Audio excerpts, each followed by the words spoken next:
Ellie always loved old-fashioned toy stores. They had a warmth and charm that big-box retailers couldn't replicate. When she saw a Help Wanted sign in the window of Whimsical Wonders, a vintage toy store in a sleepy town she had recently moved to, she jumped at the chance. The shop was quaint and cozy, filled with handcrafted wooden trains, porcelain dolls with painted smiles, and stuffed animals that looked like they had stories to tell. The store seemed like a perfect escape from her dull routine, but something about the dim lighting and musty air made her uneasy from the start. Mr. Grimsby, the store's reclusive owner, was a gaunt, elderly man with sharp eyes that seemed to pierce through her. He was polite but curt, giving Ellie only basic instructions on her duties. One rule, however, he emphasized more than anything: never stay after closing. Ellie thought it was a strange rule, but she shrugged it off, assuming he simply didn't want to pay her overtime. On her first few shifts, Ellie noticed odd things. Sometimes the toys weren't where she remembered placing them. A jack-in-the-box would pop open without anyone touching it, and the music boxes played their tunes in reverse. She chalked it up to her imagination or the quirks of an old building. But one night, as she was closing up, she swore she heard the soft pitter-patter of footsteps behind her. Turning quickly, she saw nothing but shelves of motionless toys. The following week, the disturbances escalated. Ellie arrived one morning to find a trail of tiny stuffed bears leading from the front door to the register, their glassy eyes staring up at her. Another time, she discovered a group of porcelain dolls arranged in a circle, their hands almost touching, as if they had been in the middle of a meeting. She wanted to ask Mr. Grimsby about it, but his warnings echoed in her mind. Don't ask questions you don't want answers to. One night, her curiosity got the better of her. A late customer had spilled a soda near the register, and Ellie decided to stay a little longer to clean up. As she finished wiping the counter, the lights flickered. The store felt colder, and the faint sound of children's laughter echoed through the aisles. Ellie froze. When the laughter stopped, she heard a faint voice whisper, "Play with us." Terrified, Ellie decided to investigate. She turned down one of the aisles and saw a porcelain doll on the floor. Its painted eyes seemed to follow her, and its lips had curled into a tiny, unnatural smile. Trembling, she picked it up and placed it back on the shelf. But when she turned around, another doll had appeared behind her, lying on its back with its tiny arms reaching toward her. Desperate for answers, Ellie searched the storage room for any clues. Amid dusty boxes and old receipts, she found a pile of yellowed newspaper clippings. One headline read, "Fire at Orphanage Claims Lives of 13 Children." Another detailed how Whimsical Wonders had been built on the site of the tragedy. A chill ran down her spine as she realized the spirits of the children had somehow attached themselves to the toys. The next day, Ellie confronted Mr. Grimsby, demanding to know the truth. His expression turned grim. He explained that he had inherited the store from his father and had been trying for years to keep the spirits at bay. "They're angry," he admitted, "and they want more than just toys to play with." Determined to free the spirits, Ellie decided to stay after closing one final time. She researched exorcisms and cleansing rituals and gathered candles, salt, and sage. That night, as the clock struck midnight, she laid out the toys in a circle and began the ritual.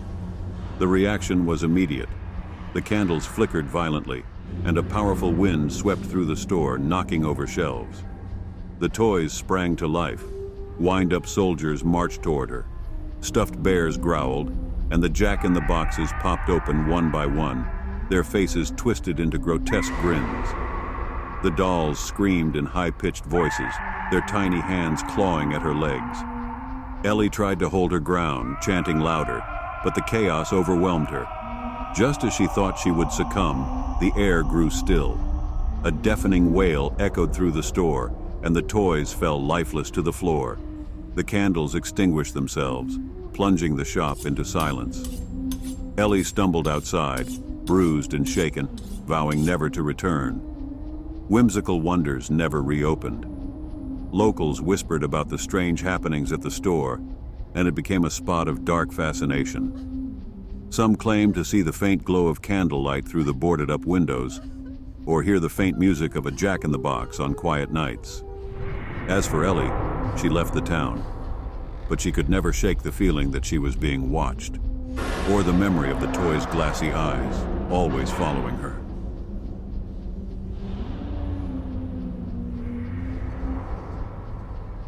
When Kevin moved into his new apartment, he was thrilled to find a spacious place at a reasonable price in the heart of the city.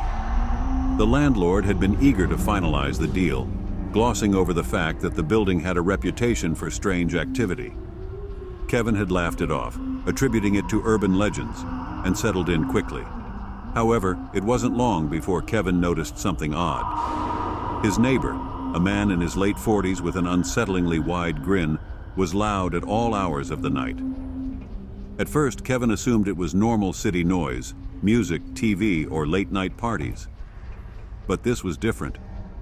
The sounds were rhythmic and unnatural, guttural chants, murmured whispers, and piercing cries that echoed through the thin walls. Kevin didn't want to complain immediately, fearing he'd come across as the uptight new guy. But as the days turned into weeks, the noise grew more sinister. He began to notice patterns in the sounds, as though they were part of some dark, deliberate ritual. What disturbed him most were the people he saw entering his neighbor's apartment. Always dressed in dark clothing, they arrived late at night, carrying odd objects, bundles wrapped in cloth, candles, and jars filled with an unidentifiable substance. Kevin never saw any of them leave. One evening, unable to sleep, Kevin pressed his ear to the wall. The chants were clearer this time, spoken in a language he didn't recognize. Occasionally, a sharp cry would punctuate the ritual, sending shivers down his spine. His unease deepened when he spotted the neighbor in the hallway the next morning. The man's grin was wider than ever, his eyes unblinking as he greeted Kevin with an unsettlingly cheerful tone. Determined to understand what was happening, Kevin decided to investigate. He began keeping a notebook, documenting the times and patterns of the noises. One night, he climbed onto the fire escape to peer into the neighbor's window. Inside, he saw a dimly lit room filled with flickering candles, an altar covered in dark stains, and walls adorned with grotesque symbols that seemed to pulse in the candlelight. A group of people stood in a circle, their faces obscured by black hoods. They chanted in unison, their voices growing louder with each repetition. On the altar lay something horrifying, a figure bound and gagged, struggling weakly as the chanting reached a fever pitch. Kevin froze, his breath caught in his throat.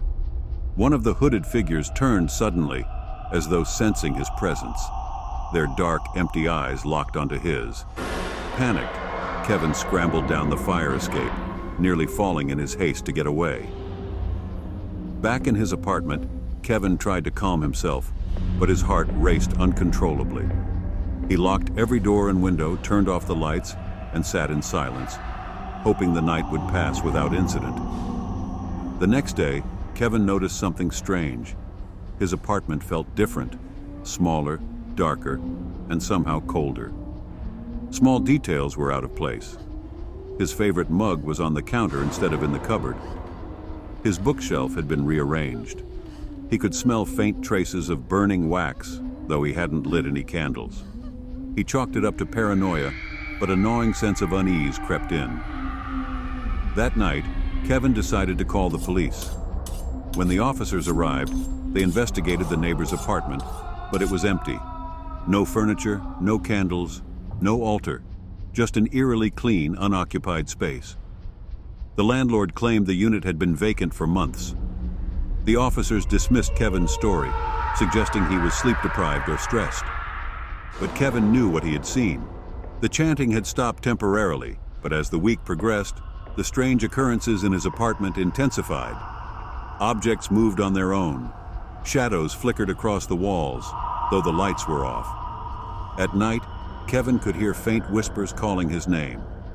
One evening, the chanting returned, louder than ever. It didn't come from his neighbor's apartment this time. It was inside his own walls. Panicked, Kevin barricaded himself in his bedroom, clutching a kitchen knife. The lights flickered and went out, plunging the room into darkness. A knock at the door shattered the silence. Then another. The knocks grew louder, more insistent, until the door burst open. Hooded figures flooded into the room, their empty eyes glowing faintly in the dark. Kevin screamed as they dragged him from his bed, their icy hands gripping him tightly. He was taken to the neighbor's apartment, no longer empty but filled with the same dark symbols and the altar he had seen before.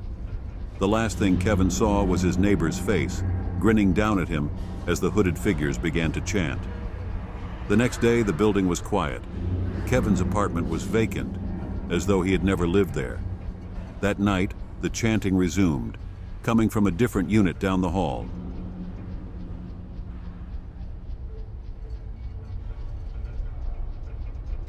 Mia had always found solace in her late-night walks through the quiet streets of the city. The hum of distant traffic and the occasional rustle of leaves provided a welcome escape from her stressful days. But one night, her routine took an unexpected turn. As she wandered further than usual, she noticed something she had never seen before: a large iron grate, slightly ajar, hidden behind overgrown vines in an alley. The faint sound of whispers seemed to emanate from the darkness beyond. Curiosity prickled at her, and despite a sinking feeling in her stomach, she pushed the grate open and stepped inside. The air was damp and cold, carrying the earthy scent of decay. She turned on her phone's flashlight, illuminating the narrow, crumbling walls of the tunnel.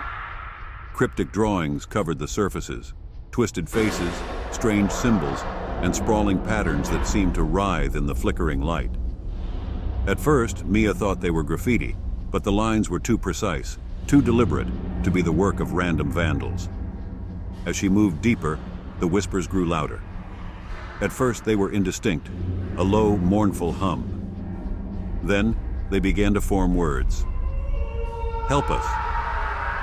Mia froze, her heart pounding. The voice was faint but clear, and it echoed unnaturally, as if coming from all directions at once. She considered turning back, but something compelled her to continue. Perhaps it was the thought that someone might truly be in danger. The tunnel twisted and turned, leading her further beneath the city. The drawings on the walls became more disturbing, depictions of people screaming, hands reaching out as if trying to escape. Occasionally, she spotted what looked like claw marks gouged into the stone. "Help us! Mia!" Her blood ran cold. They knew her name. Panic set in, but when she turned to retrace her steps, the tunnel behind her had changed. The path she had taken now led in a direction she didn't recognize. It was as if the tunnel was alive, shifting to trap her. Her flashlight began to flicker. In the intermittent darkness, she felt the presence of something moving just beyond the edge of the light. Shadows darted across the walls, and the whispers became more insistent. "Mia, join us." Tears welled up in her eyes as she sprinted down the tunnel, desperate to find an exit. Her footsteps echoed hollowly, blending with the cacophony of voices. The walls seemed to close in, the drawings now so vivid they appeared to reach out toward her. She stumbled into a larger chamber and collapsed to her knees. The room was unlike anything she had seen, a circular space with a strange symbol carved into the floor, glowing faintly. Around the edges of the chamber were figures. At first, she thought they were statues, but their lifeless eyes and twisted postures told her otherwise. They were people, trapped, frozen in agony. The whispers stopped. A deafening silence filled the space. Then, from the darkness, a figure emerged.